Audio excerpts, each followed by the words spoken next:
اللہ نے اپنے فضل و کرم سے ہم کو ایک بہت بڑی مایا دی، بڑا سرمایہ دیا ہے، بڑی دولت دی، اور وہ ہے ایمان کی دولت۔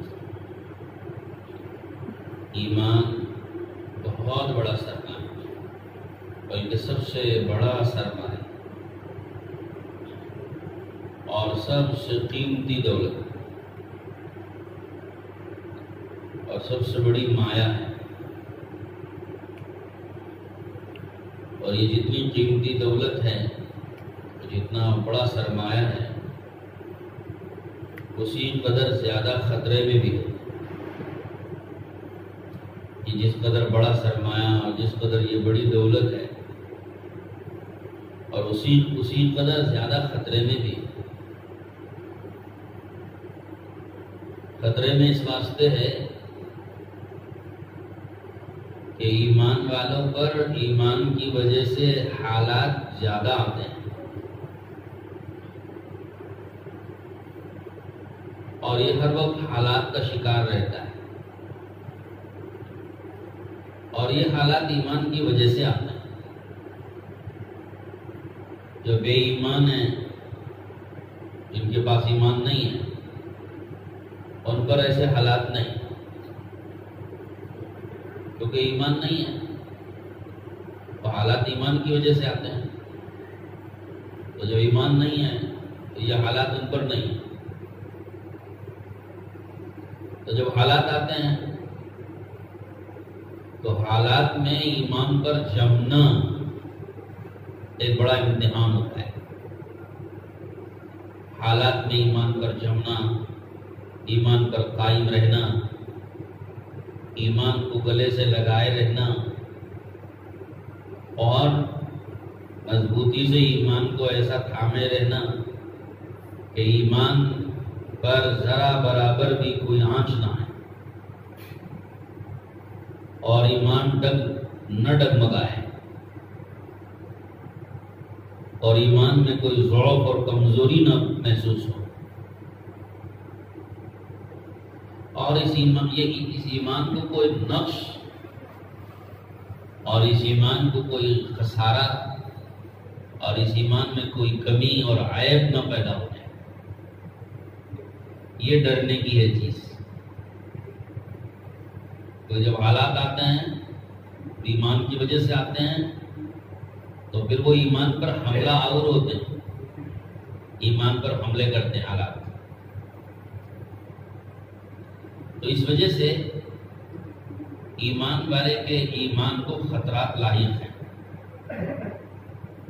کہیں ایمان ہاتھ سے نہ چلا جائے، کہیں ایمان میں کمزوری نہ آ جائے، ایمان میں ضعف نہ آ جائے، ایمان میں نقص نہ آ جائے، اور ایمان میں ملاوٹ نہ پیدا ہو جائے، ایمان کو کوئی نقصان نہ پہنچ جائے۔ تو یہ خطرہ ہر وقت لگا رہتا ہے، کیونکہ جب ایمان کی وجہ سے حالات آتے ہیں تو ایمان پر حملہ کرتے ہیں، تو کچھ نہ کچھ نقصان پہنچانے کی کوشش تو کرتے ہیں حالات۔ تو کامیاب ہے وہ انسان، قد افلح المؤمنون، کامیاب ہے وہ آدمی جو اپنا ایمان بچا لے۔ ایمان والے قد افلح، کامیاب ہو گئے۔ ایمان کو بچا لینے والے، ایمان کی حفاظت کر لینے والے کا وہ کامیاب ہو گئے، ہو جائیں گے نہیں فرمایا، فرمایا وہ ہو گئے، کیونکہ اس قدر یقینی ہے کہ ایمان کو بچا لینے والے حالات سے، خطرات سے، نقص سے، عیب سے، کمزوریوں سے، ضعف سے، نقصان سے، ہر چیز سے ایمان کو بچا لینے والے، ایمان کی حفاظت کر لینے والے، وہ تو کامیاب ہو گئے۔ اس لیے قرآن میں حضرت ابراہیم علیہ السلام کا ایک واقعہ، ویسے انبیاء کے بہت سارے واقعات ہیں قرآن میں، اور ابراہیم علیہ السلام کے بھی کئی سارے واقعات ہیں قرآن میں۔ تو اللہ نے ایک جگہ پر ان میں سے حضرت ابراہیم علیہ السلام کا اپنے باپ آزر سے، اور جو ابراہیم علیہ السلام کے مقابل میں بادشاہ تھا نمرود، اس کی قوم، اس نمرود اور اس کی قوم سے ابراہیم علیہ السلام کا مناظرہ منقول ہے، مناظرہ، بحث۔ ان کی قوم نے ابراہیم علیہ السلام کے مقابل میں جو دشمن تھے نمرود اور اس کی قوم کے لوگ، یہ مقابل میں تھے ابراہیم علیہ السلام کے، کیونکہ ابراہیم علیہ السلام ان کو دعوت دیتے تھے ایمان کی، اور وہ انکار کرتے تھے، وہ رد کرتے تھے۔ تو ابراہیم علیہ السلام ان کو ایمان کی اہمیت، ایمان کی قیمت، نفع سمجھاتے، تو وہ اس کے مقابلے میں بت پرستی، بتوں کی پوجا اور بتوں کی اہمیت، ان کا نفع نقصان سمجھاتے کہ ان کو ماننے سے نفع اور نہ ماننے سے نقصان ہو جائے گا، کہ تم اگر بتوں کی برائی کرو گے اور اس کی مخالفت میں توحید کی دعوت دو گے تو ہمارے ان بتوں سے تم کو یہ نقصان پہنچے گا، یہ بت ہم تم کو یہ نقصان پہنچا دیں گے۔ تو وہ ڈراتے تھے بتوں سے، ابراہیم علیہ السلام کو ڈراتے تھے بتوں سے۔ تو حضرت ابراہیم علیہ السلام ان کو جواب دیتے کہ مجھے تو تم جن کو شریک کر رہے ہو اللہ کے ساتھ، جن بتوں کو مان رہے ہو، پوجا جن کی کر رہے ہو، جن کو نفع نقصان کا مالک سمجھ رہے ہو، جن کو معبود سمجھ رہے ہو، جن کی تعظیم تم کر رہے ہو، جن کے سامنے تم جھک رہے ہو، اور جن کو تم بہت کچھ سمجھتے ہو، نفع نقصان کا مالک اور اختیار سمجھتے ہو کہ ان کے ہاتھ میں نفع نقصان کا اختیار ہے، میں تو اس سے ڈرنے والا نہیں۔ وَلَا أَخَافُ مَا أَشْرَكْتُمْ، کہ میں تو تم جن کو شریک کر رہے ہو، تم جن کو اللہ کے ساتھ شریک کر رہے ہو، اللہ کے برابر سمجھتے ہو، ذات میں بھی، صفات میں بھی، ہاں اللہ کی ذات و صفات میں ان بتوں کو اللہ کے برابر سمجھتے تھے، اور کہتے تھے کہ بھائی جو اللہ کی قدرت ہے وہ ان میں ہے، جس طرح اللہ نفع نقصان کا مالک، یہ نفع نقصان کا مالک ہے۔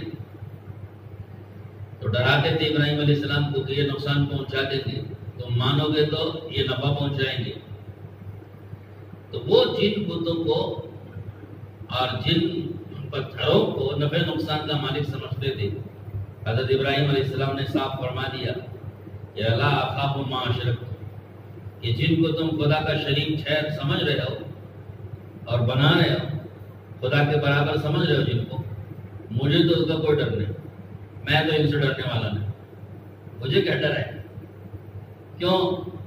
کہ میں نے کوئی ڈرنے کا کام کیا نہیں، میں نے تو کوئی ایسا کام کیا نہیں کہ جس کی وجہ سے مجھے ان سے ڈرنے کی ضرورت ہو۔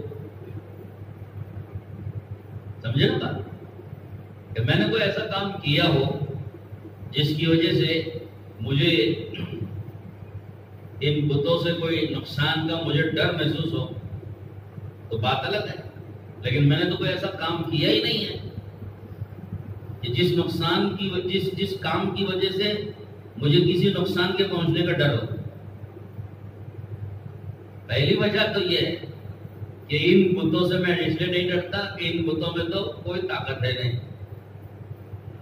یہ سب باطل ہے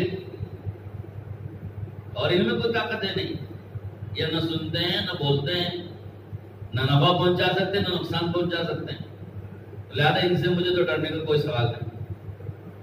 اور دوسری بات یہ کہ اگر کوئی یہ نقصان پہنچا بھی سکتے ہو تو ولو بالفرض، تمہارے خیال کے مطابق، تو مجھے نقصان کیوں پہنچائیں گے؟ کوئی کام میں نے ایسا کیا ہے جس کی وجہ سے مجھے ڈر محسوس ہو کہ یہ نقصان پہنچا دیں گے ناراض ہو کر کے؟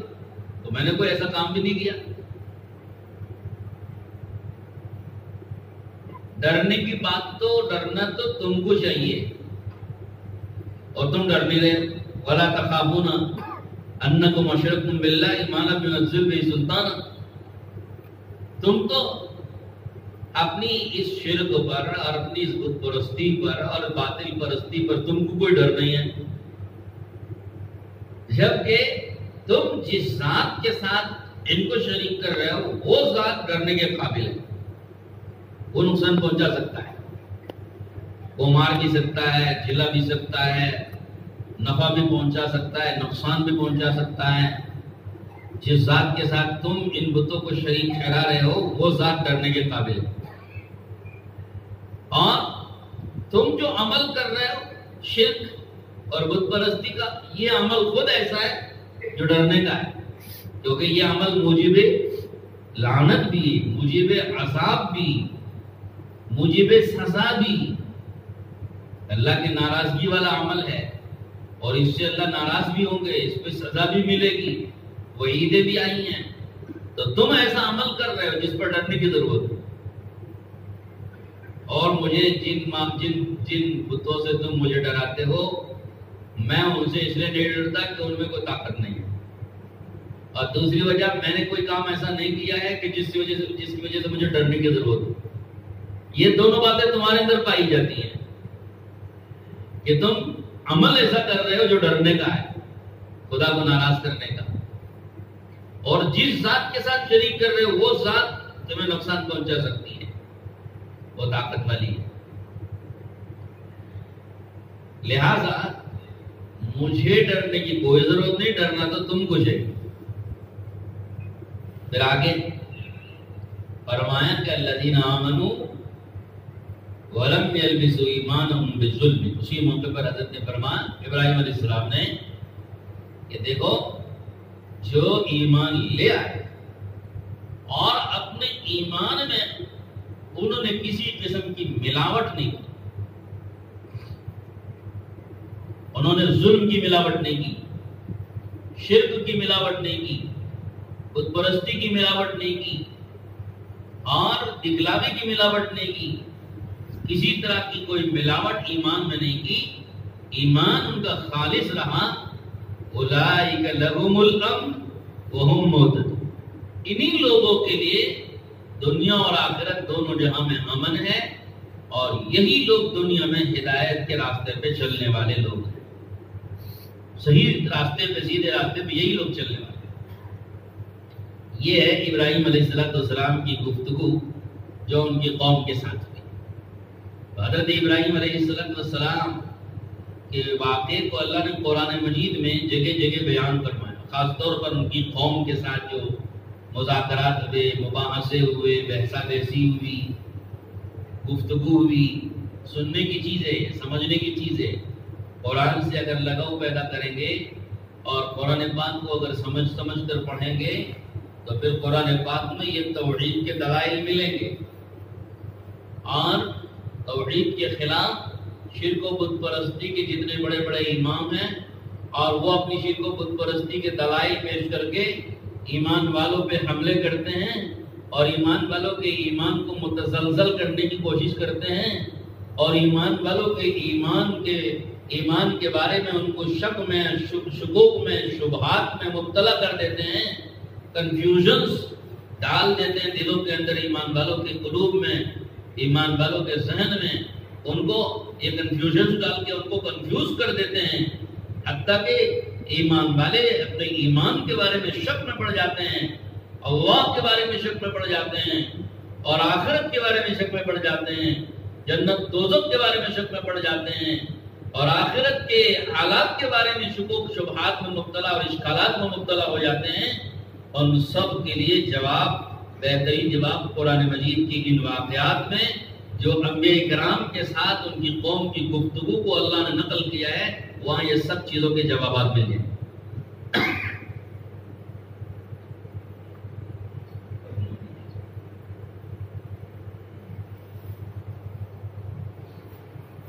میرے بھائیوں دوستوں، ضرورت ہے اس کی، ہم کو اس کی ضرورت ہے. ایمان کو خطرات کیسے لاحق ہوتے ہیں؟ موجودہ حالات میں بھی اور آئندہ حالات میں بھی، پچھلے حالات میں بھی ہمیشہ سے ایمان والوں کا ایمان آزمائشوں سے گزرتا ہے۔ ہمیشہ ایمان والوں کے ساتھ آزمائشیں ہوتی ہیں، اور آزمائشیں ہر زمانے کی الگ الگ، اور اس زمانے کی آزمائشیں یہی ہیں کہ خود ایمان والوں کو اپنے ایمان کے بارے میں شک میں مبتلا کیا جا رہا ہے۔ تو اگر ہم یہ نہیں سمجھتے، یہ نہیں جانتے کہ ہمارے ایمان کی کیا قیمت ہے، ایمان کی کیا اہمیت ہے، اور ایمان کی کیا دلائل ہیں، توحید کے کیا دلائل ہیں، اور توحید کے مقابلے میں شرک کے دلائل اور اس کے باطل ہونے اور غلط ہونے کے کیا دلائل ہیں، تو قرآن نے بیان کیے ہیں۔ اگر ہم اس کو پڑھیں گے اور اس سے قریب ہو کر کے اس کو دیکھیں گے اور اس کو سنیں گے، تو دل سے یہ سارے شکوک و شبہات ختم ہو جاتے ہیں۔ اور ہم کو ضرورت ہے، اس لیے ضرورت ہے کہ دنیا سے ایمان بچا کے لے جانا ہے۔ ہاں، ایمان کو دنیا سے بچا کے لے جانا ہے، حالات سے، خطرات سے، نفس سے، عیب سے، کمزوریوں سے، اور آمیزش ملاوٹ سے، ملاوٹ والا ایمان، ان سب سے ایمان کو بچا کے لے جانا۔ اس کی ضرورت ہے ہمیں، کیونکہ بغیر ایمان کے آخرت میں آدمی کے ساتھ کوئی بھی اکرام اور اعزاز کا معاملہ نہیں ہوگا۔ قرآن مجید میں جہاں آخرت کے درجات کے بلند کرنے کے وعدے ہوئے، اللہ نے وعدے فرمائے کہ آخرت میں درجے بلند کریں گے، تو جہاں اللہ نے وعدے کیے ہیں درجے بلند کرنے کے، تو وہ وعدے کس کے ساتھ؟ يَرْفَعِ اللَّهُ الَّذِينَ آمَنُوا مِنْكُمْ وَالَّذِينَ أُوتُوا الْعِلْمَ دَرَجَاتٍ، تم میں سے جو ایمان والے ہیں اور تم میں سے جو علم والے ہیں، ان کے درجے قیامت پہ بلند ہوں گے۔ تو قیامت میں درجوں کے بلند کرنے کے لیے اللہ نے دو چیزوں کو بنیاد بنایا، ایک ایمان، دوسرے علم۔ علم و ایمان یہ دو سرمایہ ہیں، دو دولتیں ہیں جس کی بنیاد پر آخرت میں درجے بلند ہوتے ہیں۔ تو اگر ہم کو آخرت چاہیے اور آخرت کی ترقی چاہیے تو یہ دو سرمایہ لے جانے پڑیں گے یہاں سے، یہ دو کرنسیاں یہ ساتھ میں لے جانا پڑے گا، ایمان اور ایمان کے بعد علم۔ علم اور ایمان کی بنیاد پر اللہ تعالیٰ آخرت میں درجے بلند فرماتے ہیں۔ تو جس کے پاس جس قدر ایمان خالص ہوگا، پاک صاف خالص ایمان، ایمان میں کوئی آمیزش نہیں، کوئی ملاوٹ نہیں، کوئی نقص نہیں، کوئی کھوٹ نہیں، اس میں کوئی عیب نہیں، خالص پکا ایمان، مضبوط ایمان۔ جو جتنا پاک و صاف اور خالص ایمان لے کر کے دنیا سے گیا ہوگا، وہ اتنا زیادہ قیامت میں مزے میں رہے گا، اس کے وارے نیارے ہوں گے، اس کے درجات اسی قدر بلند ہوں گے، اور اس کے لیے اسی قدر کامیابیاں ہوں گی۔ حوض کوثر کا پانی اس کے ہاتھ میں، پل صراط پر پار ہونا بجلی کی طرح تیزی کے ساتھ اسی کی بنیاد پر۔ اور حدیث پاک میں ہے، قرآن مجید میں بھی ہے، قیامت میں جہنم کے اوپر ایک اللہ پاک پل بناتے ہیں، پل بنائے ہوئے ہیں، اس پل کے اوپر سے گزر کر کے جنت میں جانا ہوتا ہے۔ وَإِن مِّنكُمْ إِلَّا وَارِدُهَا، ہر انسان کو اس پل کے اوپر سے گزرنا ہے، انبیاء ہوں، شہداء ہوں، صلحاء ہوں، صحابہ ہوں، ولی ہوں، کتب ہوں، ابدال ہوں، ہر ایک کو اس پل کے اوپر سے گزرنا ہے۔ وَإِن مِّنكُمْ إِلَّا وَارِدُهَا، تم میں سے کوئی ایسا نہیں ہوگا جو اس جہنم کے پل کے پاس اس پر سے گزرنے کے لیے آئے گا، کوئی ایسا نہیں ہوگا کہ جو نہ آئے، ہر ایک کو آنا ہے، ہر ایک آئے گا۔ اب جہنم کے اوپر سے گزرنے کے لیے وہاں پر اندھیرا ہوگا، اندھیرا، اور پل کتنا بڑا، کوئی ہاوڑا برج نہیں ہے،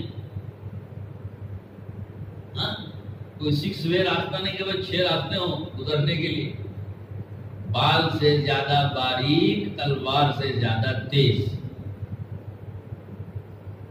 تو آپ کو تو دیکھنے کے لیے دوربین لگانا پڑے گا، اس کے اوپر سے گزرنا کیسے ہو سکے گا؟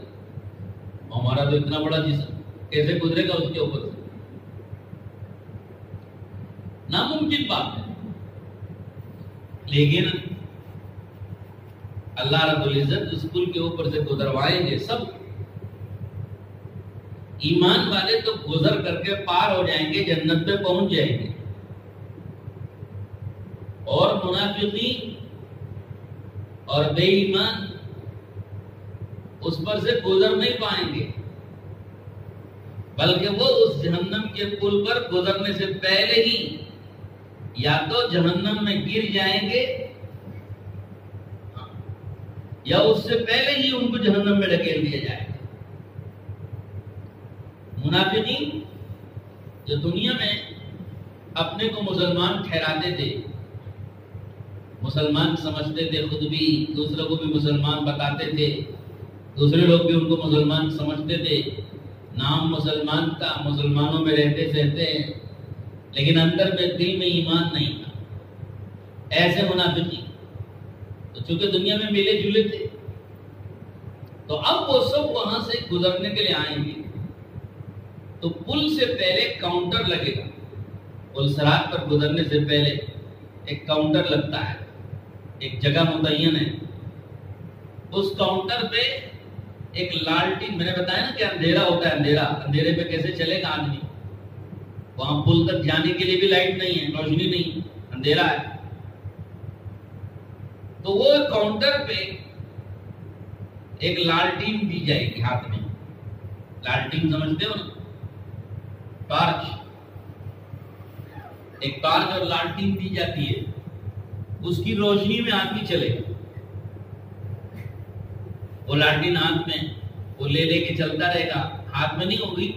بعض روایتوں میں آتا ہے کہ وہ آدمی کے سامنے ہوگی، کبھی کسی میں ہے کہ دائیں ہوگی، کبھی بائیں ہوگی. وہ روشنی لالٹین کی طرف سے روشنی ٹارچ کرتے ہوئے، راستہ دکھاتے ہوئے اس کو ساتھ ساتھ تو چلتی رہے گی روشنی. نورہم یسعی بین ایدیہم وبایمانہم، قرآن مجید میں اللہ نے اس کو نقل کیا. وہ ایک نور ہوگا، روشنی ہوگی، ٹارچ ہوگی، وہ اس کو دی جاتی ہے. کس کو دے گے؟ اس کی روشنی میں چلنا ہے ہر آدمی کو، ہر ایک کو دی جائے گی. تو کس کو دی جائے گی؟ ایمان والے کو دی جائے گی، مومن و مسلمان کو دی جائے گی.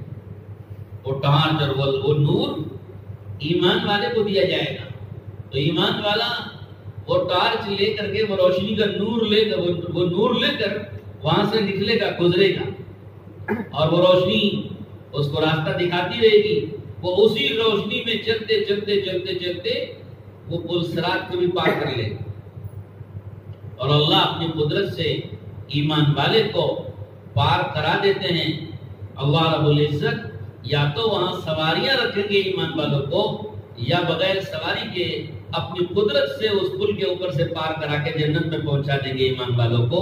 غرض جو بھی شکل ہوگی اللہ اختیار فرمائیں گے، لیکن وہاں تک جانے کے لیے، اس کو پار کرنے کے لیے روشنی جو چاہیے تھی، وہ روشنی وہاں پر ایک کاؤنٹر پر دی جاتی ہے، اور وہ روشنی صرف ایمان والے کو دی جائے گی. نہ منافق کو ملے گی، نہ کافر کو ملے گی، دونوں کو نہیں ملے گی. تو بے ایمان تو اسی لیے کہتے ہیں کہ اس پل تک بھی جا نہیں پائے گا، اس سے پہلے ہی جہنم میں ڈھکیل دیا جائے گا، کیونکہ اس کے بعد تو نور ایمان کا ہے ہی نہیں. وہ گویا ویزا ہے.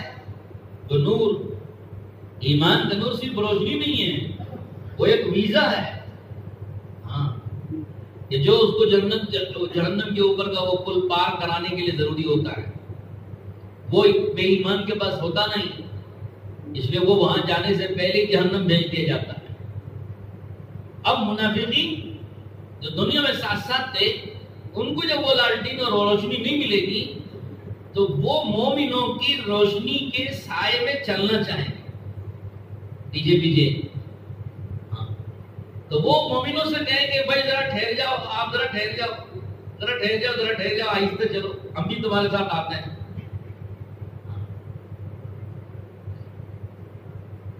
وہ ندا لگائیں گے، آواز لگائیں گے، ذرا ٹھہر جاؤ، ہم بھی آپ کے روشنی میں اور آپ کی اس روشنی میں فائدہ لے کر نقتبس من نورکم، کہ ہم تمہاری روشنی سے ذرا سا فائدہ اٹھا لیتے ہیں، ذرا ٹھہر جاؤ، تمہاری روشنی میں ہم بھی آ جاتے ہیں، ذرا ٹھہر جاؤ. تو بہرحال ایمان والے رحم دلی جس طرح دنیا میں تھی اسی طرح وہاں بھی دکھائیں گے. تو تھوڑا بہت ساتھ ساتھ چلتے رہیں گے. جب پل کے قریب آئیں گے اور پل کے اوپر سے اسی روشنی میں گزرنے کی کوشش کریں گے تو فرشتے دھکا مار کے ان کو پیچھے ڈھکیں گے. قیل ارجعوا وراءکم فالتمسوا نورا، جاؤ پیچھے، ہٹو پیچھے، جاؤ وہاں جا کے اپنی روشنی لے آؤ، اپنی لالٹین وہاں سے لے آؤ جہاں مل رہی تھی.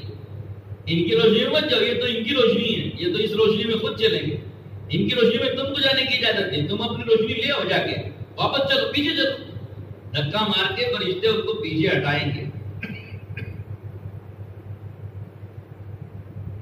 اور اس کے باوجود کیونکہ ان کو پتا ہے کہ وہاں ان کو روشنی نہیں ملے گی، لالٹین وہاں نہیں ملے گی، کیونکہ وہ تو ایمان پر ملتی تھی. اور یہ منافق تھے، ایمان دل میں تھا نہیں، ظاہری طور پر اپنے کو مسلمان کہتے تھے اور مسلمان لوگوں کو بتاتے تھے، لیکن اندر سے ایمان تھا نہیں. تو اس لیے وہاں ان کو ایمان کا وہ نور اور وہ روشنی ان کو نہیں ملے گی. ان کو یقین ہے کہ ہم کو نہیں ملے گی، لہذا وہ زبردستی ایمان والوں کی روشنی میں گھس کر پل صراط کو پار کرنا چاہیں گے. تو فرشتے ان کے اور ان کے درمیان میں ایک دیوار کھڑی کر دیں گے، فوراً بیریکیڈ ڈال دیں گے، بیریکیڈز، دیوار کھڑی کر دیں گے. فَضُرِبَ بَيْنَهُمْ بِسُورٍ لَهُ بَابٌ بَاطِنُهُ فِيهِ الرَّحْمَةُ وَظَاهِرُهُ مِنْ قِبَلِهِ الْعَذَابُ. اللہ الفرشتے بیریکیڈ ڈال دیں گے کہ ہٹ جاؤ، تم نہیں آ سکتے اندر. بیچ میں دیوار کھڑی کر دی گئی. اس دیوار کے اندر میں ایک دروازہ رکھا جائے گا. اس دروازے کے اندر کے سائیڈ میں اللہ کی رحمت ہوگی، باہر کی سائیڈ میں عذاب ہوگا. اس دروازے سے اللہ کی فرشتے ایمان والوں کو تو گھس داخل کر لیں گے، وہ رحمت میں آ جائیں گے اور اللہ کی رحمت کے سائے میں آنے کی برکت سے پل صراط کو بجلی کی طرح پار کر لیں گے. 1500 سال چل کر پورا کیا جانے والا راستہ سیکنڈوں سے بھی کم وقت میں بجلی کی طرح سے پار کر کے ایمان والے جنت میں پہنچ چکے ہوں گے.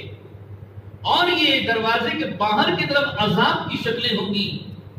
دھکا مار کے منافقوں کو اس کی طرف ڈھکیل دیا جائے گا اور منافقین اس عذاب میں مبتلا ہو کے جہنم رسید ہو جائے گا. وَضُرِبَ بَيْنَهُمْ بِسُورٍ لَهُ بَابٌ بَاطِنُهُ فِيهِ الرَّحْمَةُ وَظَاهِرُهُ مِنْ قِبَلِهِ الْعَذَابُ. اس دن پتہ چلے گا کہ دنیا سے ایمان کو ساتھ میں لے جانے کی قیمت کیا ہے. اس دن معلوم ہوگی. آج جو ایمان ہمارے دلوں میں ہے، اللہ کرے کہ ہم اس ایمان کی قدر جان لیں، تو اس ایمان کی قدر اس دن پتہ چلے گی. اس دن معلوم ہوگا اس ایمان کی قیمت کیا ہے، جب اس ایمان کی بنیاد پر وہ روشنی اور نور ملے گا اور اس ایمان کی بنیاد پر پل صراط پر پار کرایا جائے گا. اس ایمان کی بنیاد پر حوض کوثر پر حضور صلی اللہ علیہ وسلم کے دست اقدس سے جام کوثر ملے گا. اس ایمان کی بنیاد پر اعمال نامہ تلنے کی ترازو کی جگہ پر اس کا نیکیوں کا پلڑا بھاری ہوگا. اور اس ایمان کی بنیاد پر اللہ تعالیٰ کے فیصلے جنت کے اس کے ساتھ ہوں گے. خدا کی رضامندی اس کو ملے گی، ہولناکیوں سے نجات اللہ دیں گے. اور پھر قیامت کے میدان میں جو لق و دق میدان ہے اور تپش، زبردست تپش ہے، سورج کی گرمی تپ رہی ہوگی اور وہ سورج کی اس تپش میں انسان جل رہا ہوگا، پسینے میں ڈوبا ہوا ہے، کوئی گھٹنوں تک، کوئی کمر تک، کوئی سینے تک، کوئی گلے تک پسینے میں ڈوب رہا ہے. اور ایسا ہولناک منظر ہے، زبردست گھبراہٹ ہے.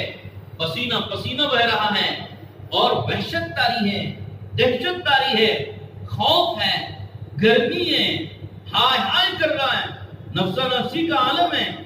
ایسے موقع پر جب اللہ جل جلالہ من والہ چند مبارک ہستیوں کو آواز دے کے بلائیں گے، او بھائی فلاں کہاں ہیں، فلاں کہاں ہیں، آواز دے کے بلائیں گے نمبر وار، اور کہیں گے تم یہاں پریشان کیوں کھڑے ہو، یہاں آ جاؤ تم ایئر کنڈیشن روم میں، یہاں آ جاؤ نور کے ممبروں پہ، میرے عرش کے سائے میں آگے ٹھہر جاؤ۔ وہاں اللہ کے عرش کے سائے کے سوا کوئی سایہ نہیں ہوگا، ٹھنڈی ہوائیں جنت کی چل رہی ہوں گی، مسحریاں لگی ہوئی ہوں گی، ممبر نور کے لگے ہوئے ہوں گے، روشنیاں اور قمقمے لگے ہوئے ہوں گے، ٹھنڈی ٹھنڈی ہوائیں اور خوشبوئیں چل رہی ہوں گی، بڑا اعزاز اور اکرام ہوگا، فرشتے استقبال کر رہے ہوں گے، پنکھے چل رہے ہوں گے، میوے ان کو کھلائے جا رہے ہوں گے، یا کم سے کم جنت کی فضاؤں میں، جنت کی خوشبوؤں اور ہواؤں میں ان کو بٹھایا جائے گا۔ وہ جو اعزاز اور اکرام اللہ رب العزت وہاں فرمائیں گے، اور آواز لگا لگا کے 7 قسم کے لوگوں کو بلائیں گے، تو بھائی وہ کہاں ہیں فلاں، کہاں ہیں فلاں، کہاں ہیں فلاں۔ اس دن پتہ چلے گا کہ دنیا میں ایمان اور اعمال کو ساتھ لے جانے کی قیمت کیا ہے۔ سبعۃ یظلھم اللہ فی ظلہ یوم لا ظل الا ظلہ۔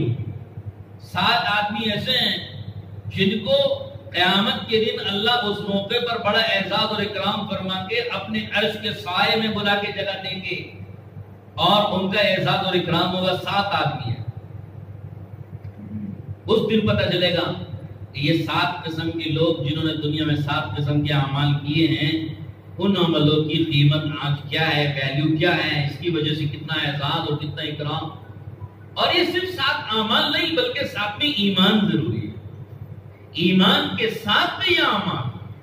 تو جس آدمی کے پاس یہ سرمایہ ہے، ایمان کا دولت ہے، ایمان کی، ایمان میں ملاوٹ نہیں کی، آمیزش نہیں کی، ایمان کو گھٹنے نہیں دیا، ایمان میں شکوک و شبہات پیدا ہونے نہیں دیے، اور ایمان میں ایمان کو ڈگمگانے نہیں دیا، مضبوط رکھا ایمان کو، قوی رکھا ایمان کو، تازہ رکھا ایمان کو، جگمگائے رکھا ایمان کو، اور اس ایمان کو قوت پہنچانے کی ہر وقت کوشش کی، مضبوط کرنے کی بڑی کوشش کی۔ تو جس نے اپنے ایمان کو بچایا ہوگا اور ایمان کے ساتھ ساتھ یہ اعمال جمع کر کے دنیا سے گیا ہوگا، وہ قیامت کے دن اس کے وارے نیارے ہوں گے اور اس کے مزے ہوں گے، وہ لطف اور آرام میں رہے گا۔ اس دن آدمی کو پتہ چلے گا کہ دنیا میں ان اعمال کی اور ایمان کی قیمت کیا ہے۔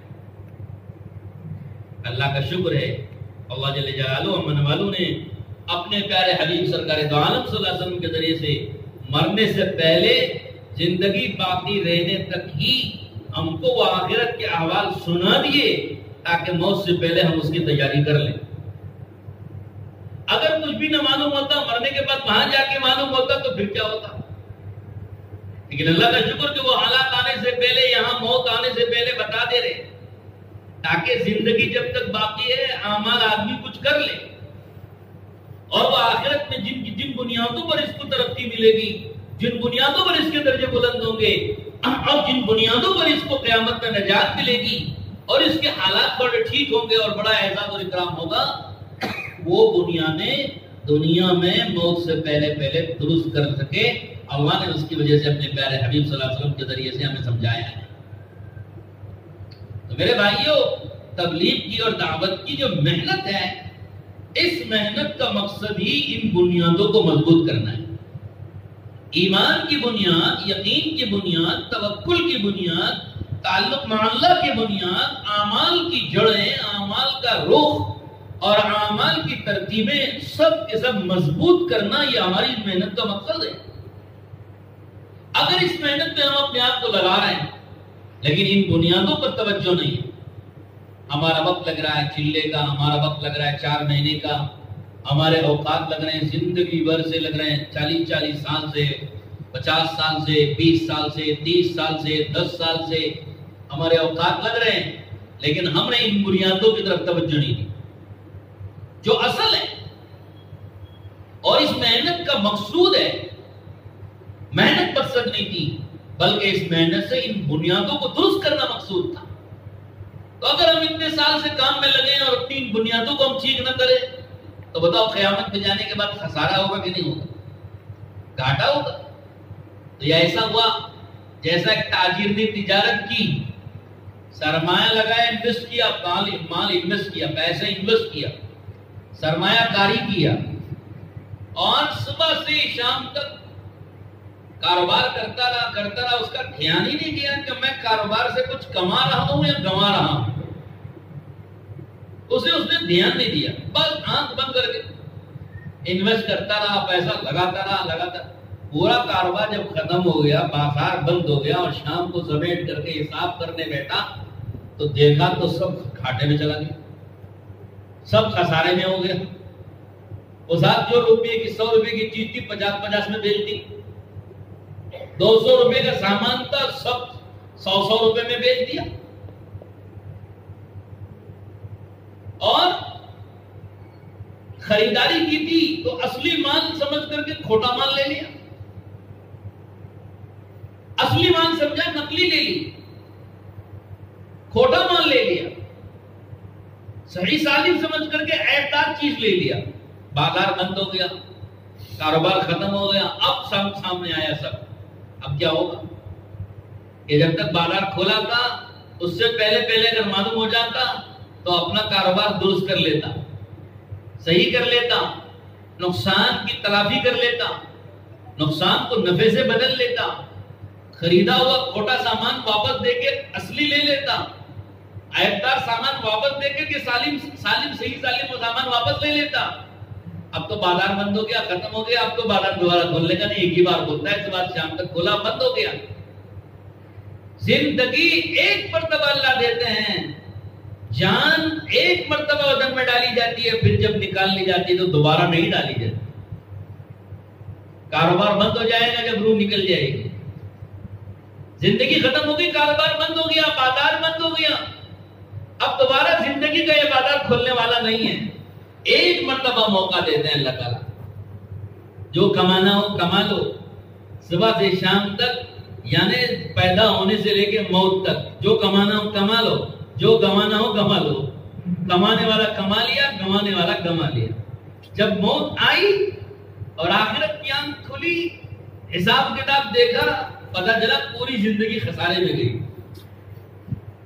تو کیا ہوگا؟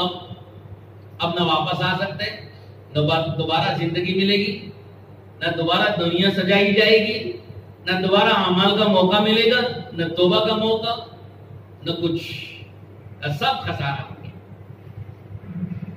تو ایسے میرے بھائیوں دوستو، اللہ کا شکر کہ موت سے پہلے اپنے حالات کو ٹھیک کرنے کے لیے، اپنی زندگی کو ٹھیک کرنے کے لیے اللہ نے ہمیں اپنے نبی کے ذریعے ساری چیز سمجھا دی ہے کہ دیکھ لو، اپنا حساب روزانہ خود کر لو، جائزہ خود لے لو کہ تم اپنے اعمال سے آخرت کما رہے ہو یا گنوا رہے ہو، جنت بنا رہے ہو یا جہنم سجا رہے ہو۔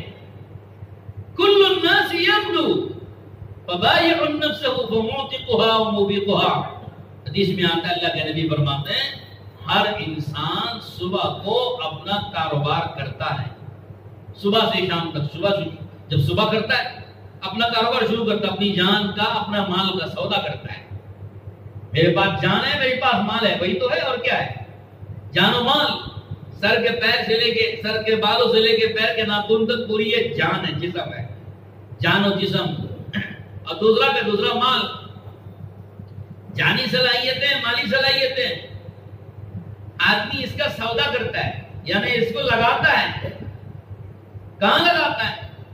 فَبَائِعُ نَفْسَهُ وَمُعْتِقُهَا أَوْ مُوبِقُهَا، دو جگہ پر لگاتا ہے، یا تو ایسی جگہ پر لگاتا ہے جس پر لگانے کا نتیجہ اپنے آپ کو جہنم سے بچانا نصیب ہو جاتا ہے۔ آدمی اپنی جان و مال کا سودا کر کے اپنی جانی مالی صلاحیتوں کو ایسی جگہ لگاتا ہے جہاں لگانے کے نتیجے میں اسے جہنم سے نجات مل جاتی ہے، یا پھر اپنی جانی مالی صلاحیتوں کو ایسی جگہ لگاتا ہے جہاں لگانے کے نتیجے میں اپنے آپ کو برباد کر بیٹھتا ہے، یعنی جہنم پہنچا دیتا ہے۔ فَمُعْتِقُهَا أَوْ مُوبِقُهَا، حدیث میں اللہ کے نبی نے یہ دونوں باتیں فرمائی۔ کل الناس یغدو، ہر آدمی صبح کرتا ہے، فبایع نفسہ، اپنا آپ کو بیچتا ہے، فموتقها او موبقها، یا تو جہنم سے اپنے کو بچا لے گا یا جہنم میں برباد الگ کر دے گا اپنے، دو میں سے ایک سودا۔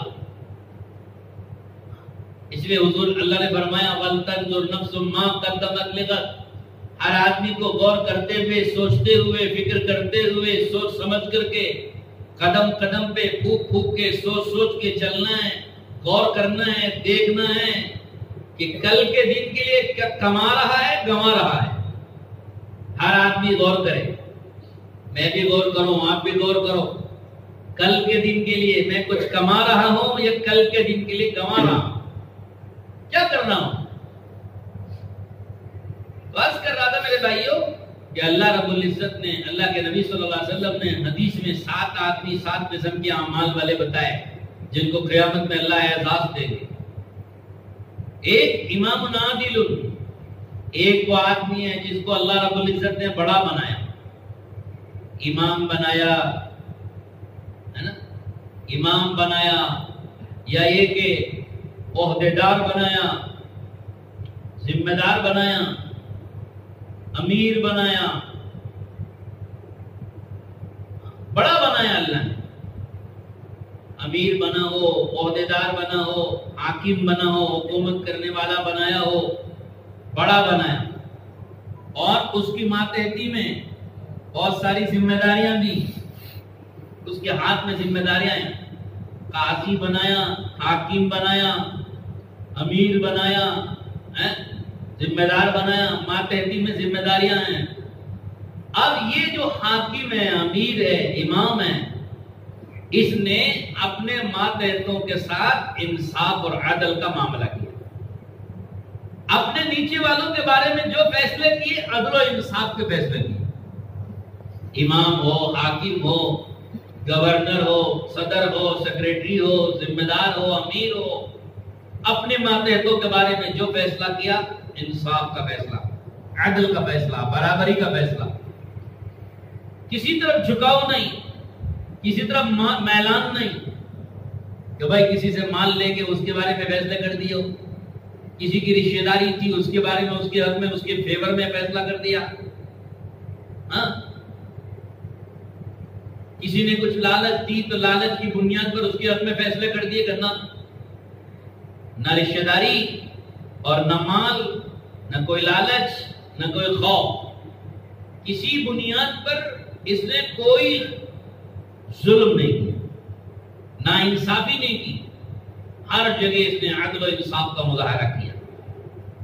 فرمایا ایسے آدمی، ایسے ذمہ دار امیر کو، ایسے ذمہ دار امام کو، ایسے عدل و انصاف کرنے والے حاکم اور حکمران اور اقتدار والے اور ذمہ دار کو اللہ تعالیٰ قیامت میں بلائیں گے اور بلا کر اسے اپنے عرش کے سائے میں جگہ دے کے عزت کے ساتھ بٹھائیں گے۔ یہ دنیا میں جو اس نے عدل و انصاف کیا ہے اس کے بدلے میں یہ اعزاز اس کا۔ حضرت عمر بن عبدالعزیز رحمۃ اللہ علیہ حاکم تھے، اللہ نے حاکم بنایا تھا، ان کو خلیفہ بنایا تھا، 2.5 سال حکومت کی، اور اپنی 2.5 سال کی حکومت میں ایسا عدل و انصاف دکھایا کہ مثالی قیامت تک سونے کے حرفوں میں لکھا جائے گا ان کا عدل و انصاف۔ صحابہ کی طرح سے، صحابہ 4 خلفاء حضرت ابوبکر اور عمر اور عثمان و علی رضی اللہ تعالیٰ عنہ، ان صحابہ کی طرح سے عدل و انصاف کے ساتھ حکومت کر کے بچائی، اور ایسا عدل و انصاف قائم تھا کہ ان کے زمانے میں جانور کو بھی ہمت نہیں ہوتی تھی دوسرے جانور پر ظلم کرنے کی۔ انسان کو ہمت کیسے ہوتی؟ انسان تو ہمت نہیں کرتا تھا، انسان تو دور کی بات، جانور کو ہمت نہیں ہوتی تھی دوسرے جانور پر ظلم کرنے کی۔ بھیڑیا ہوتا ہے جنگل کا، بکریوں پہ حملہ کرتا ہے، بکریاں کھا جاتا ہے شیر کی طرح سے، اس کو بھی ہمت نہیں ہے بکریوں پہ حملہ کر کے بکریوں کو شکار کرنے کی ہمت نہیں بھیڑیے کو، اتنا ڈر تھا۔ کیوں؟ کہ زمین پر جو حاکم بادشاہ وہ انصاف دلانے والا ہے، کہ اگر میں اس جانور پہ ظلم کروں گا تو وہ بادشاہ انصاف دلائے گا اس جانور کو، اور مجھے ظلم کا بدلہ دے گا. ایسا خوف تھا جانوروں کے دلوں میں. یا اگر میں ظلم کروں گا آج تو بادشاہ ابھی زندہ انصاف کرنے والا وہ پکڑے گا اور مجھے اس ظلم کا بدلہ دلائے گا, دے گا, اور میرے اس ظلم پر مجھے سزا دے گا. یہ خوف جانوروں کے دل میں تھا, انسانوں کے دلوں میں کتنا تھا. جنگل میں ایک چرواہا جب بکریاں چرا رہا تھا, اس نے دیکھا اچانک بھیڑی نے حملہ کر دیا بکری پہ. وہ چیخ پڑا کہ لگتا ہے عمر بن عبدالعزیز انتقال کر گئے, انتقال فرما. کیوں؟ اب تک ہمت نہیں تھی بھیڑیے کو جانور پہ بکری پہ حملہ کرنے کی, آج حملہ کر دیا اس نے. تو لگتا ہے کہ وہ انصاف کرنے والا بادشاہ دنیا سے جا چکا. تحقیق سے پتہ چلا کہ واقعتاً ان کے انتقال ہو گیا تھا. امام عادل, عدل و انصاف. جب اللہ ذمہ دار بنائے, امیر بنائے, عہدہ دے, کچھ بڑا بنائے, تو ہر بڑے اور ذمہ دار اور امیر کو چاہیے اپنے ماتحتوں کے ساتھ انصاف اور عدل کا معاملہ کرے.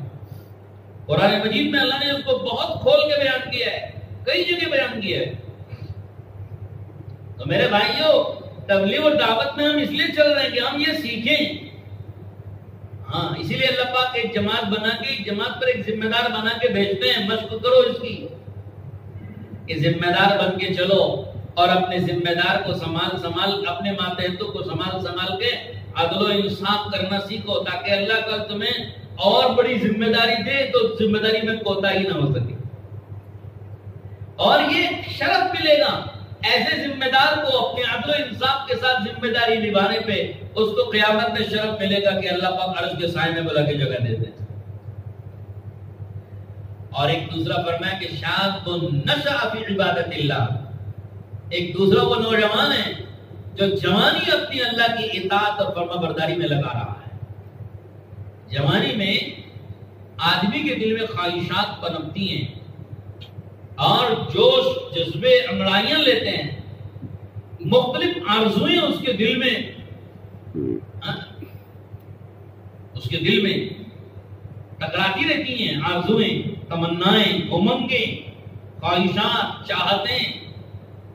نوجوان جوانی میں اپنی ان چاہتوں کو پورا کرنا چاہتا ہے اور اپنی ان خواہشات کو, اپنی امنگوں کو, اپنی ان آرزوؤں کو پورا کرنا چاہتا ہے.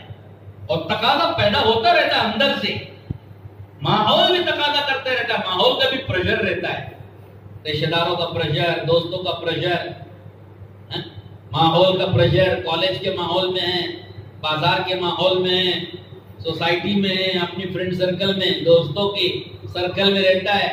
چاروں طرف سے پریشر رہتا ہے اس کو ان خواہشات کو پورا کرنے کے لیے, دباؤ رہتا ہے. سب اپنی طرف دعوت دیتے رہتے ہیں خواہشات کو پورا کرنے کے لیے. ایسے موقع پر ایک نوجوان کو اپنی ان خواہشات پر کنٹرول کرنا, اپنی ان تمناؤں اور آرزوؤں کو شریعت کے تابع بنا دینا, اللہ کے حکم کے تابع بنا دینا, اللہ کے نبی کی سنت کے تابع بنا دینا, اور اپنے آپ کو موڑ کر اللہ کے حکم کی اطاعت اور نبی کی سنت کی اتباع پر لانا ایک بڑا مجاہدہ ہوتا ہے نوجوان کے لیے. تو اسی مجاہدے پر اللہ رب العزت اس نوجوان کو یہ اعزاز دیتے ہیں کہ اگر اس نوجوان نے یہ مجاہدہ برداشت کر لیا اور اپنی اس جوانی کی طاقت اور صلاحیت اور قوت اور اس کی امنگوں اور اس کی تمنا اور آرزوؤں کو اس نے شریعت کے تابع بنا دیا, اپنی خواہشات کو اس نے شریعت کے تابع, اللہ کے حکم کے تابع اور نبی کی سنت کے تابع بنا لیا, اس مجاہدے پر اللہ اس کو یہ نوازیں گے. جب یہ قیامت میں اٹھ کر کے آئے گا, اس کو پکار کر اللہ اپنے عرش کے سائے میں بلا کے بٹھائے گا. شاب نشأ فی عبادت اللہ. معمولی مت سمجھو, جوانی میں اللہ کے حکم کی اطاعت اور نبی کی سنت کی اتباع کرنے کی اگر توفیق نوجوان کو مل جائے, اس کو معمولی مت سمجھو, اس پر اپنے آپ کو جما لو کہ تمہیں اعزاز قیامت میں ملنے والا ہے. دنیا والے کیا اعزاز دیں گے؟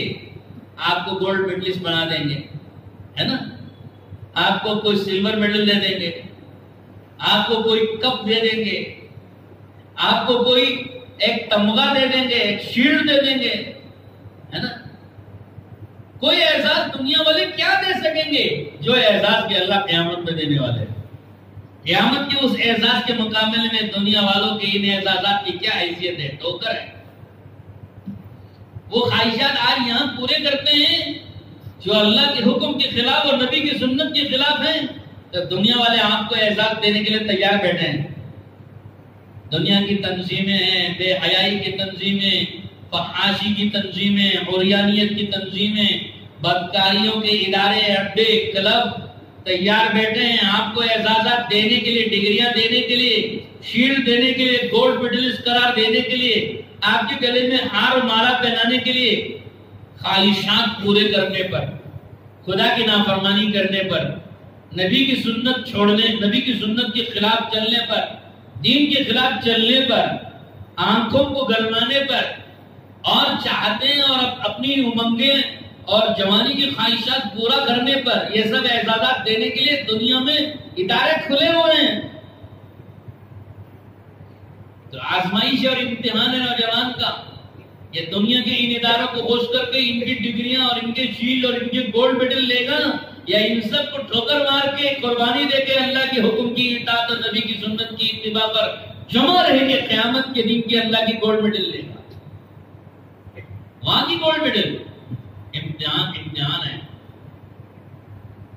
اور اللہ رب العزت نے قرآن میں فرمایا ان الذین یحبون ان تشیع الفاحشۃ بالذین آمنوا، جو لوگ دنیا میں یہ چاہتے ہیں، جو ادارے، جو تنظیمیں، جو جماعتیں، جو افراد، جو سرمایہ دار، جو ملک دنیا میں اس کی کوشش میں لگے ہوئے ہیں کہ ان تشیع الفاحشۃ بالذین آمنوا، کہ ایمان والوں میں بے حیائی پھیل جائے، بدکاریاں پھیل جائیں، بد اخلاقی پھیل جائے اور بے پردگی پھیل جائے، اس کی کوششوں میں لگے ہوئے ہیں دنیا میں بہت سارے لوگ۔ اللہ کہتے ہیں فَلَهُمْ عَذَابٌ أَلِيمٌ، دردناک سزا دوں گا میں اسے، دردناک عذاب دوں گا۔ اللہ نے وعید بیان کی ہے۔ تو ہم ان اداروں کے چکر میں نہیں جائیں گے، ان کو ٹھوکر ماریں گے، ان کا مقابلہ کریں گے۔ آپ کے سامنے ایک مقابلہ ہے جسے آپ کو فیس کرنا ہے، یہ باطل ہے جس سے ٹکر لینے ہیں۔ تو میرے بھائیوں، یہ باطل طاقتیں اور اداروں کی ان بلاوے اور دعوتوں کو فیس کرنے اور اس سے ٹکر لے کے ان کا مقابلہ کر کے ایمان اور اعمال پہ اور اللہ کے حکم اور نبی کی سنت پہ جمنے کے لیے اندر کی ایک ایمان کی حرارت چاہیے، قوت چاہیے۔ وہ ایمان کی حرارت، وہ ایمان کی قوت آدمی کو پہاڑ کی طرح جما دے گی، اور دنیا کا کوئی باطل اور کوئی تحریک اس کو گناہ کی طرف لا نہیں سکے گا۔ ایسی قوت اللہ دے گا۔ تو ایمان میں وہ طاقت پیدا کرنے کی ضرورت ہے۔ تبلیغ و دعوت کی محنت سے ہر ایمان والے کے دل کے اندر اس ایمان کی مایا کو مضبوط کیا جاتا ہے، اس ایمان کے سرمایہ کو بڑھایا جاتا ہے، اس ایمان کی قوت کو مضبوط کیا جاتا ہے۔ جب ہم ایمان کی دعوت دیتے ہوئے گلیوں میں پھریں گے، جب اللہ کی طرف ہم بلاتے ہوئے گلیوں میں پھریں گے، اور ان باطل کی دعوتوں کے مقابلے میں آپ اور ہم حق کی طرف دعوت چلائیں گے، اللہ وہ قوت دے گا ایمان کے اندر میں جو باطل کی ان دعوتوں کو پاش کر دے گا اور حق کی دعوت کو کبھی نیچے ہونے نہیں دے گا، حق کی دعوت کو بلند کرے گا۔ اور ہمارے اندر آپ کے اندر ایمان کی وہ قوت اللہ رب العزت پیدا کرے گا جو پہاڑوں کے برابر ہے، کہ باطل ہزار کوششیں اپنی کر لے، ہم کو بے حیائی میں، بے پردگی میں، فحاشی میں، عریانی میں، گناہوں میں مبتلا کرنے کی ہزار کوشش کر لے، وہ کامیاب نہیں ہوگا۔ اور ہمارا یہ نوجوان ان سب حالات کو فیس کرتے ہوئے کامیابی کے ساتھ گزر جائے گا، اللہ کے حکم کی اطاعت اور نبی کی سنت پر جمع رہے گا۔ اور ایسے کے ساتھ اللہ کا اعزاز قیامت کے دن اللہ عرش کے سائے میں بلا کے، او بابا تم ادھر آ جاؤ، یہ کہاں گرمی کی تبیش میں تم پریشان ہو، یہاں آ جاؤ میرے پاس، میرے سائے میں آ جاؤ۔ اعزاز شاب النشا بعبادت۔ اور ایک فرمایا کہ رجل قلبہ معلق بالمساجد، تیسرا وہ آدمی کہ جس کا دل مسجد سے اٹکا ہوا رہتا ہے، مسجد سے دل جڑا ہوا ہے، یا اگر مسجد کے باہر کسی کی ضرورت سے چلا بھی گیا، واپس دوبارہ مسجد میں آنے کے لیے بے چین رہتا ہے، وقت کے انتظار میں کہ بھائی نماز، اگلی نماز کب آ رہی ہے، اذان ابھی تک ہوئی نہیں نا، کیوں نہیں ہوئی اذان ابھی تک، ٹائم نہیں ہوا کہ نماز کا، کیا ٹائم ہو رہا ہے، مجھے نماز کے لیے آنا ہے، بے چین ہے، بے قرار ہے، دل مسجد سے ایسے جڑا ہوا۔ حدیث میں آتا ہے نا کہ ایسا ایمان والا کہ جس کا دل مسجد میں ایسا لگتا ہے جیسا مچھلی کو پانی میں، اور اگر یہ مسجد سے باہر چلا جاتا ہے جسے ایسا لگتا ہے جیسا مچھلی پانی سے باہر آ گئی۔ مچھلی پانی سے باہر آتی تو کیسے تڑپتی ہے، کیسے یہ ایمان والا مسجد سے باہر آتا ہے، مسجد کے ماحول کے باہر، تو اس کا دل نہیں لگتا، اس کا دل لگتا مسجد میں کہ کب مسجد میں جاؤں، کب نماز کا وقت آئے۔ کیا کیا فضائل ہیں اس پر۔ ایک بڑی فضیلت تو یہاں یہی آئی کہ بھائی دل مسجد سے لگا ہوا ہے تو اللہ رب العزت ایسے مسجد والے، مسجد کے کھونٹے آدمیوں کو، چاہے یہ مرد جوان ہو یا بوڑھا ہو، بچہ ہو، پڑھا لکھا ہو، ان پڑھ ہو، سب کے لیے فضیلتیں ہیں۔ ماشاءاللہ ہمارے بوڑھے لوگ تو بڑی فضیلت، اس فضیلت کے بڑے حقدار ہیں۔ کیوں کہ وہ تو ہر وقت مسجد کے کھونٹے بنے ہوئے مسجد میں پڑے رہتے ہیں بیچارے، کوئی مطلب نہیں ان کو، کوئی غرض نہیں دنیا سے کہ مسجد میں پڑے ہوئے اللہ اللہ کر رہے ہیں۔ اذان سے پہلے مسجد میں آ جاتے ہیں، سب لوگوں کے خالی ہونے کے بعد مسجد سے جاتے ہیں، سب سے پہلے مسجد میں، سب سے آخر میں مسجد سے گئے، مسجد سے ایسا دل لگا ہوا، اور نماز سے فارغ بھی ہو گئے، مصلی پہ بیٹھے ہوئے تسبیح پڑھ رہے ہیں، تلاوت کر رہے ہیں، کہ مسجد میں ایسا دل لگتا ہے، اور گھنٹوں پہلے واپس آ کے مسجد میں بیٹھ جائیں گے۔ کتنے لوگ ایسے ہیں کہ جن کے بارے میں آتا ہے کہ ایسا کبھی نہیں ہوا کہ ان کے آنے سے پہلے اذان ہو گئی ہو، بلکہ ہمیشہ ایسا ہوا کہ اذان سے پہلے وہ مسجد میں موجود۔ اور بعض لوگ کہتے ہیں 40 سال ہو گئے کسی کی پیٹھ دیکھنے کو نہیں ملی۔ کیا مطلب؟ کبھی پچھلی صف میں کھڑے نہیں، ہمیشہ پہلی صف میں۔ جو پہلی صف میں کھڑتا ہے وہ کس کی پیٹھ دیکھتا ہے؟ سب لوگ تو اس کی پیٹھ دیکھتے ہیں۔ کعب احبار رحمۃ اللہ علیہ نے ایک بات نقل فرمائی ہے پچھلی آسمانی کتابوں کے حوالے سے۔ پچھلی آسمانی کتابوں میں یہ لکھا ہوا ہے اس امت کے فضائل میں۔ کعب احبار بعد میں ایمان لائے، حضور کے زمانے میں تھے، یہودیوں کے بڑے عالم تھے، ایمان کی توفیق بعد میں ملی، تو جب وہ ایمان لے آئے تو وہ بیان کرتے تھے پچھلی آسمانی کتابوں میں اس امت کے کیا کیا فضائل لکھے ہوئے ہیں۔ تو کعب احبار رحمۃ اللہ علیہ فرماتے ہیں کہ اس امت کے فضائل میں پچھلی آسمانی کتابوں میں یہ لکھا ہوا ہے، بعض لوگ اس امت میں ایسے ہوتے ہیں ان کے پیٹھ کے پیچھے سجدہ کرنے والے کی نماز قبول ہو جاتی ہے۔ ایسے خوش نصیب بھی ہوتے ہیں اس امت میں، ان کے پیٹھ کے پیچھے جو کھڑا ہو جاوے گا اس کی نماز قبول ہو جائے گی۔ اس لیے کعب احبار رحمۃ اللہ علیہ پیچھے کھڑے ہوتے تھے ہمیشہ، کہ معلوم نہیں اس مسجد میں کون ایسا کچھ نصیب بنتا ہے جس کی نماز کی برکت سے میری نماز قبول ہو جائے۔ تو میرے بھائیو دوستو، اللہ رب العزت نے ہمیں موقع دیے ہیں دنیا میں بننے کے، پنپنے کے، اپنے آپ کو بنانے کے، ترقی کے، ایسے اعمال دیے کہ جن عملوں کو کر کے ہم اپنا آخرت میں مقام بنا سکتے ہیں۔ دعوت کی محنت ان چیزوں کو اپنے اندر سمیٹنے کے لیے ہے کہ ان چیزوں کو اپنے اندر سمیٹیں، ہم ان خوبیوں کا اپنے کو مالک بنائیں، ان اعمال کو اپنے اندر اکٹھا کریں، ان صفات کو اپنے اندر جمع کریں، حاصل کریں ان چیزوں کو، اس ایمانی قوت کو اپنے اندر بڑھائیں۔ اس کے لیے یہ محنت ہے۔ محنت کرتے کرتے اگر یہ چیزیں اپنے اندر آ رہی ہیں تو ہم نفع والے ہیں، اور اگر محنت کر کے یہ چیزیں اپنے اندر نہیں لائیں تو ہم خسارے والے ہیں۔ وہ سرمایہ دار جس نے سرمایہ لگایا، شام کو سرمایہ حساب لگایا تو خسارے میں، ایسا نہ ہو۔ ہم ایسے لگانے والے بنے کہ جس لگانے کے نتیجے میں ہم کو کچھ نفع مل رہا، اپنی ذات کو نفع۔ تو غرض فرمایا کہ بھئی ایک رجل قلبہ معلق بالمساجد، تیسرا آدمی کہ جس کو اللہ عرش کے سائے میں جگہ، اور فرمایا رجلان تحابا فی اللہ اجتمع علیہ وتفرقا علیہ، اور چوتھی قسم وہ دو آدمی، دو سے مراد دو ہی نہیں ہے، یہ دو آدمی کہ جنہوں نے آپس میں ایک دوسرے سے محبت کی اور اللہ کے لیے محبت، ان کے دلوں میں محبت تعلق کی بنیاد دنیا نہیں تھی، کوئی غرض نہیں ہے، کوئی پیسہ نہیں، بلکہ محبت صرف اللہ کے لیے۔ اللہ کے لیے محبت کس بنیاد پر ہوتی ہے؟ کہ بھئی یہ ایمان والا ہے، یہ مسلمان ہے، مسلمان ہونے کی وجہ سے اس سے محبت ہے، اس سے تعلق ہے، اور ان کے پاس علم ہے، علم کی بنیاد پر تعلق ہے، محبت ہے۔ یہ مسجد کے امام صاحب ہیں، مؤذن صاحب ہیں، اور ہماری جماعت کے ذمہ دار ہیں، امیر صاحب ہیں اور عالم صاحب ہیں، حافظ صاحب ہیں، اور یہ مسجد کے خادم ہیں، یہ کعبۃ اللہ کے متولی ہیں، اور یہ کعبۃ اللہ بیت اللہ کی چابی کے یہ ذمہ دار ہیں، یہ بیت اللہ کی اور حرم شریف کی خدمت کرنے والے ہیں، مسجد کی خدمت کر رہی ہے، تبلیغ و دعوت کی محنت میں جان مال لگانے والے ہیں۔ تو بہرحال محبت کی یہ بنیادیں، دنیا بنیاد نہیں کہ بھائی یہ تو مالدار آدمی ہے اور یہ بڑے پیسے والا آدمی، یہ بڑا عہدے دار ہے اور یہ یہاں کا ایم ایل اے ہے، یہاں کا ایم پی ہے، یہاں کا فلاں ہے چلا ہے۔ دنیا میں حیثیت ان کے تعلق کی دوستی کی بنیاد نہیں، بلکہ تعلق کی، محبت کی، دوستی کی بنیاد صرف اور صرف دین ہے، اللہ کی وجہ سے ہے، ایمان کی وجہ سے ہے۔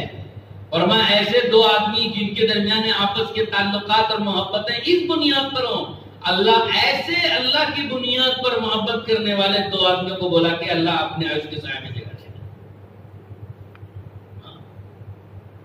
ایسی محبت کے ساتھ دنیا سے گئے ہوں، ایسی بے شمار مثالیں ہیں، جیسے صحابہ کی حضور سے محبت، حضور صلی اللہ علیہ وسلم کی صحابہ سے محبت، اور صحابہ کی حضور سے محبت، اور صحابہ کی آپس میں ایک دوسرے سے محبت، یہ مثال ہے۔ کسی دنیا میں غرض کی بنیاد پر نہیں تھی، اللہ کی بنیاد پر۔ اور ہمارا دعوت و تبلیغ کے کام میں بھی یہی چیز پیدا کی جاتی ہے کہ یہاں آپ ملاقات کے لیے جا رہے ہو ایک دوسرے سے، کس بنیاد پر ملاقات کر رہے ہیں؟ کہ ایمان کی بنیاد۔ تعلقات ہیں، دعوت کے ساتھیوں سے تعلقات، اپنے ذمہ داروں سے تعلقات کس بنیاد پر ہے؟ پیسے کی بنیاد پر کرنا کہ دین کی بنیاد پر، دعوت کی بنیاد پر، اللہ کی بنیاد پر۔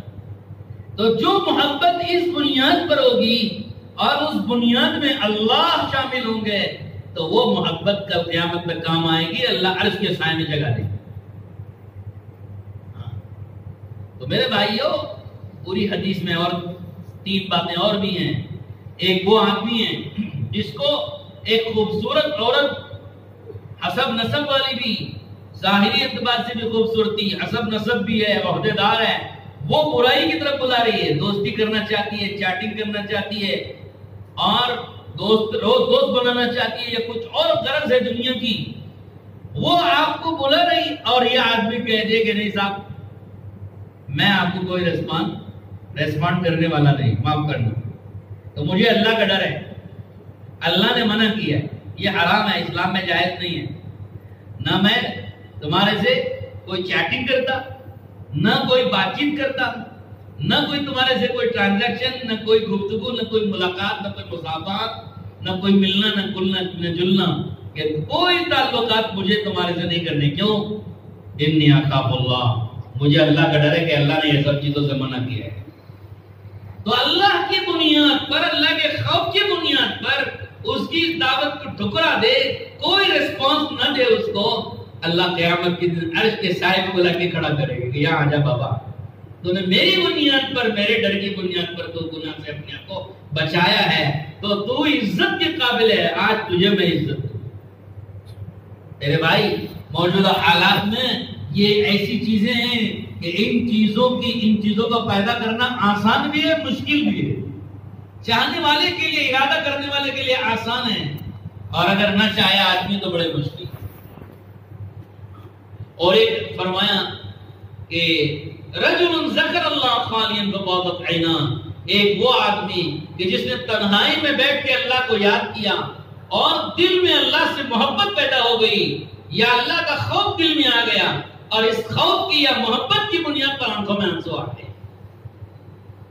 فرمایا یہ وہ آدمی جو تنہائی میں بیٹھ کے رو رہا ہے، اللہ سے محبت کی بنیاد پر رو رہا ہے، اس کو اللہ سے محبت ہو گئی، ذکر کرتا کرتا کرتا کرتا، اللہ کو یاد کرتا کرتا اللہ سے محبت ہو گئی، اور محبت میں رو پڑا، اور کبھی اللہ کے خوف میں رو پڑا۔ فرمایا یہ وہ آدمی ہے جو قابل قدر ہے، اللہ بلائے گے، عرش کے سائے میں کھڑا کریں گے تو یہاں ٹھہر جا میرے پاس۔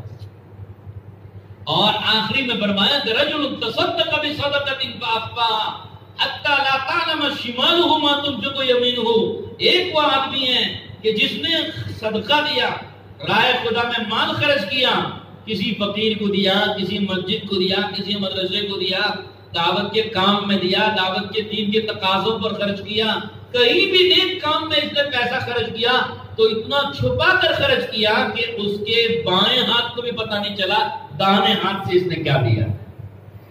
اتنا چھپا کے صدقہ کیا. فرمایا کہ یہ صدقہ بھی اس کو قیامت کے دن عزت دلائے گا. اللہ عرش کے سائے میں بلا کے اسے کھڑا کرے گا. اعمال ہے یہ اعمال. محنت ہماری اپنے اعمال کو جمع کرنے کے لیے، اعمال والا بنانے کے لیے، ایمان والا بنانے کے لیے، صفات والا بنانے کے لیے، خوبیوں والا بنانے کے لیے یہ محنت ہے ہماری تبلیغ کی. اگر ہم اپنی محنتوں کے ذریعے اپنے اندر ایمان کی وہ طاقت بھی پیدا کر رہے ہوں اور ان اعمال کو جمع کر کے اپنے کو وہ اعمال والا بھی بنا رہے ہوں اور وہ صفات اور خوبیاں بھی اپنے کو جمع کر کے خوبیوں والا اپنے کو بنا رہے ہوں، پھر میرے بھائیو عزت کے قابل ہے. قیامت میں وہ عزت ملے گی، وہ اعزاز ملے گا. اور جس کی نظر آخرت پر ہوتی ہے وہ آخرت پر اعمال کرتا ہے، جس کی نظر دنیا پر ہوتی ہے وہ دنیا کی فکر میں لگا رہتا ہے. ہم اور آپ کو چاہیے ہم اپنے اندر آخرت کی فکروں کو بڑھائیں اور آخرت میں کام آنے والے اعمال جمع کریں. جن اعمال کی بنیاد پر آخرت میں عزتیں ملتی ہیں ان عملوں کو اپنے اندر جمع کرنے کی کوشش کریں. دنیا میں عزت کے پیچھے بھاگنے والے، دنیا میں نام و نمود کے پیچھے بھاگنے والے میرے بھائی وہ اپنے مقصد میں کبھی کامیاب نہیں ہو سکتے. اس لیے نیت کریں. اللہ نے ایک ایسی عجیب و غریب محنت دی ہے ہم کو. اگر اس محنت کو صحیح ترتیب پر ہم نے کر لیا، اپنے مقام پر رہ کے بھی اور اللہ کے راستوں میں نکل کر کے بھی صحیح ترتیب پر ہم نے محنت کر لیا، اس محنت میں اللہ نے یہ تاثیر رکھی ہے زندگیوں کو بدلنے کی، ایمان کے بنانے کی، اعمال والا بنانے کی. یہ تاثیر اللہ نے محنت میں رکھی تھی.